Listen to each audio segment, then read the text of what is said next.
Ассаламу алейкум. PowerPoint бойынша сабақтарымызды улантабыз.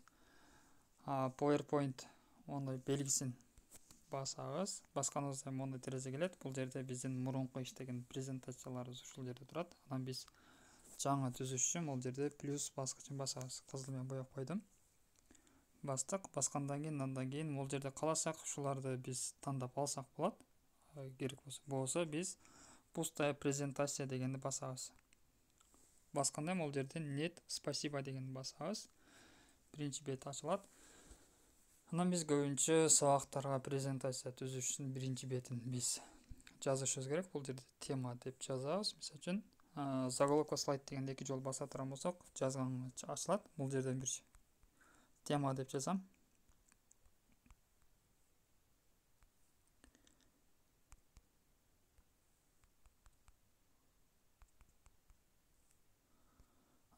Тема алгоритм деп жазып койдум. Андан кийин ушул текст басып туруп, мына жогоруракка жылдырсак болот. Андан кийин бул подзаголовок деген 2 жолу басабыз дагы. Андан бул жерге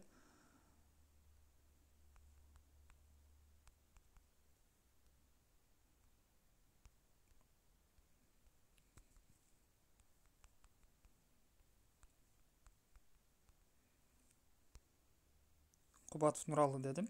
Эми біз тексттерди өзгөртүп түзүшүбүз керек да. Аны үчүн бул жерде кызыл менен көрсөттүм. Ушул белгини басабыз. Басканыбызда бул жерде главная менюсуна киребиз. Ушул жерден биз тексттерди өзгөртө алабыз. Түсүн өзгөртөбүз, шрифтин, размерин. Калибри деп турат. Ушуну баса турган болсок, биз шрифттерге киребиз. Кайсыл шрифтте жазышка көбүнчө Times New Roman'да жазылат. Азыр мен onu басам. Андан кийин 24 деп турат. Бул жерде размери бул тексттин, ушуну басам. Андан ушул мисалы үчүн азыр мен 60га коем.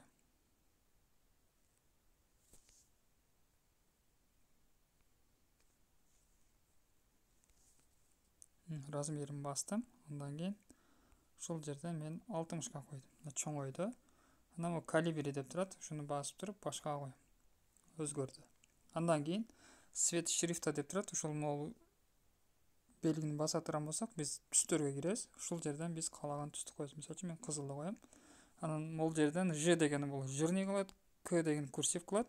Мына Ч деген ошол тамгалардын түгүн сызык кылат. Өзүнө керектүүсүн коюп алсак болот. Анан А, Б, бул ортосуна сызык деген ошол тексттердин ортосунан сызыкты жүргүзүп коет. Азыр мен жирный, анан курсив кылып коем. Анан биз ушул текстти басып туруп, биз каалаган жерге жылдырып кое беребиз. Мисалы чекке жылдырдым. Эми тема алгоритм дегенди басып туруп, кайра ошол 3 бурчту басып, главная кирем дагы. Бул жерден мен размери 60 турат, тура берсин. Анан калибри light дегенде мен шрифттин атын өзгөрттүм.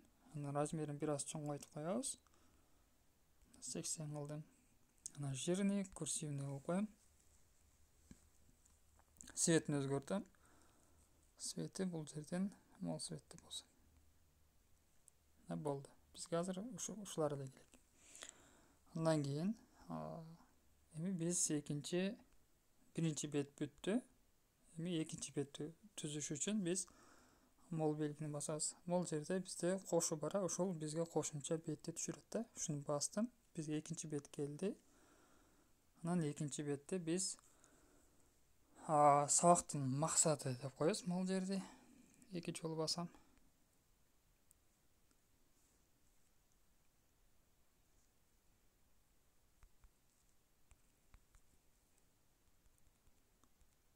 Мен ушул жерде азыр таблицадан эле түзүп көрсөтөлү. Мисалы үчүн азыр мына менюну басамын.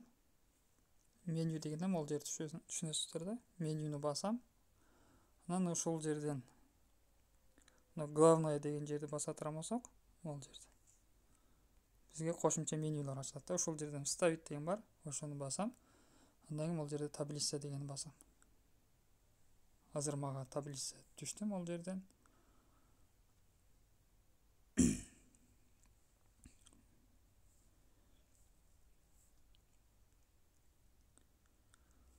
Эми карап туруңуздар, бул жерде бизге 3 мамыт чалуу таблица түздү да. Бизге экөө эле керек, себептен максаттар анан көрсөткүчтөр деген бар да. Ошол эле керек болушу үчүн азыр мен таблицаны түзгөндөн кийин мондай таблицанын ичинде эмелер чыгат, параметрлер. Ошол жерден удалить дегенди басам, андан кийин удалить столбцы деген бар. Азыр менде баары белгиленген үчүн кетип калды. Башынан вставить деген кирем. Анан бул жерден таблицаны басам. Анан керектүүсүн тандашыбыз керек биз.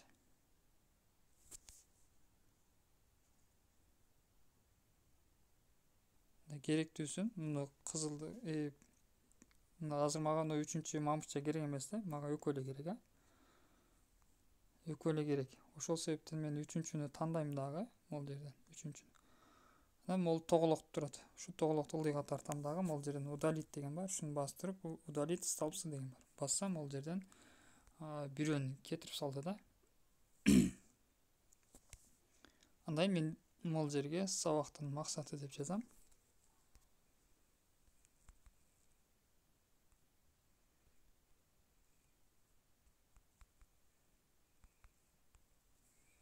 Бул жерге көрсөткүчтөр.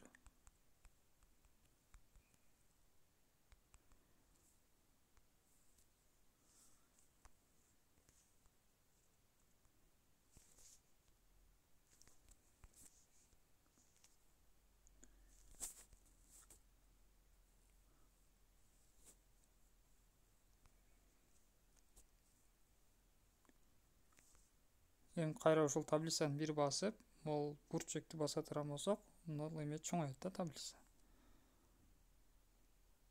Ушул жерден биз размерлерин дагы чоңойтуп кичинертип кое беребиз. Мисалы, бул жерден главная кирем. Анын размери ушул жерде 18 болуп турат. Эми буну биз 36 кылып коебуз. 36 кылсак, бул жерде максаттарын көтөрүлдү да. Эми ушул жерден жирный, курсивный, анын подчеркнутый кылып туруп, бул жерде ортого кылып коебуз. Ортого баса турган болсок, бул ортого келди. Анан бул жерге биз сабактын максаттарын жазам. Биринчи максаты, экинчи максаты, экинчи, үчүнчү, мындай ушинтип биз сабактардын максаттарын жаза беребиз.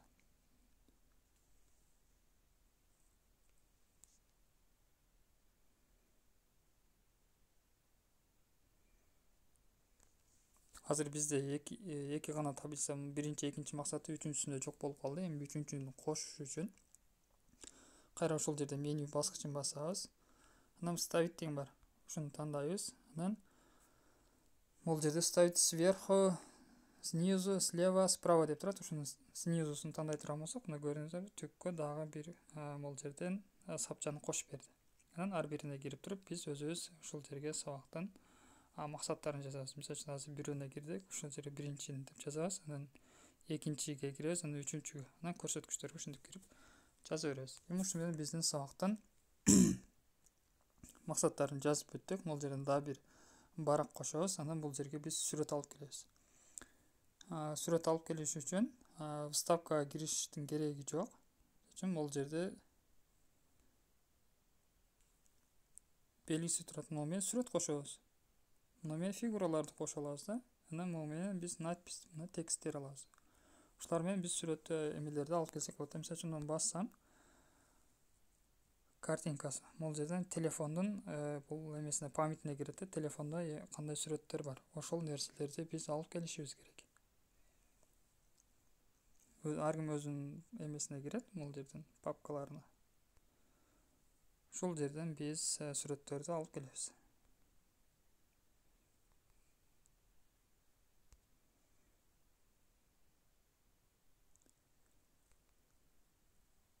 Үчүн мен азыр ушу папкага кирдим да, бул сүрөттү интернеттен көчүрүп алган сүрөттөр, ушуну коем.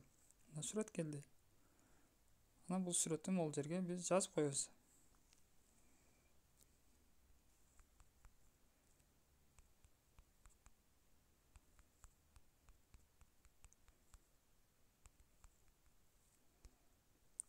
Жазып койдук. Компьютерлерди туташтыруу деп. Мына ушундай алып туруп, ушул жерге чейинки видеолорду көрүп чыгып, аткарып чыгыңыздар. Калганын кийинки сабакта кылабыз.